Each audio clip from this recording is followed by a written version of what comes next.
Hi, and welcome to CS to Go with CodeSavvy. This is our Week 1 Intermediate Challenge video. You can create a project for this challenge using any programming language or code editor you want. In this video, we'll take a look at some ideas in Python, and we'll use an online code editor called Replit. Replit is cool because it runs in a web browser on any device. My name is Eileen, and I'll be sharing some ideas, tips, and an example project with you today. I teach science at a museum, and I'm the person in charge of Northfield Coder Dojo. It's nice to meet you. Our Week 1 challenge is create something that will get you moving. Let's look at some ways we can think about that with Python. So what could we do with Python to get someone moving? First, we'll take a quick look at how to get started with Replit, and then we'll talk about some ideas. To get started, open any web browser and go to repl.it. When you get there, you can choose to sign up for an account or just hit Start Coding. Then you have to choose which language you want to program in. There are lots of choices. If you're new to Python, you'll probably want to stick to just the regular version. But if you have some more experience, or you're willing to spend a little more time doing research, there are other Python libraries you can use on Replit. For example, Pygame would be useful for making a game, or even something like an animation, anything with a lot of moving pictures. If you want to create something that has a user interface, like buttons to click or boxes to type in, tkinter is a good choice for that, and so is Pixel.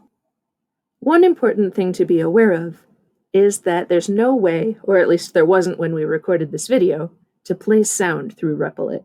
So if you're thinking about a music video to dance to, or a freeze dance game, or something else with a lot of sounds, you'll need to have Python installed on your computer, or choose a different tool to work with.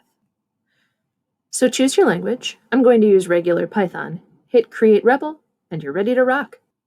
I want to create a program that randomly chooses exercises for me to do from a list. So I'll start with a list of exercises. In Python, a list has to have a name, mine is exercises, then an equal sign, then the things on the list go in square brackets. Notice that each one is inside quotation marks and separated by commas. Next, I want my program to be able to randomly choose an exercise and have me do it for 30 seconds. But to do that, I'll need to borrow some functions that are built into Python. I just need to let the computer know I want to use them. The one called randint will let me get a random thing, and the one called sleep will let it pause for 30 seconds. Next, I need my program to pick out an exercise for me to do and tell me what it is. So that looks something like this. It says to pick out something random from the exercises list and print it. If that looks a little overwhelming, be careful with the parentheses and the square brackets. Then I'll type sleep and however many seconds I want to do the exercise for, then have the computer tell me that it's time to rest, and then sleep for however much time I want to rest again. I'll keep them short for now. Those short times were good for testing, but now I'll set them to their real values. Then the only thing that's left to do is to make this repeat. So I'll use a loop for that. Loops in Python look like this. For I in range, and then in parentheses, put the number of times you want the whole exercise loop to repeat, and then a colon, then indent everything that's part of the loop. And that's it. If you chose to create a program kind of like this one, there are a lot of things you could add on or ways to make it your own. If you let the user enter some of the information, like typing in their favorite exercise moves or how long they want to rest for or how many rounds, your program is a lot more flexible. You could also add a ready, set, go countdown before each exercise. A function might be helpful. And you could find a creative way to show how much longer the person has to go before the next switch.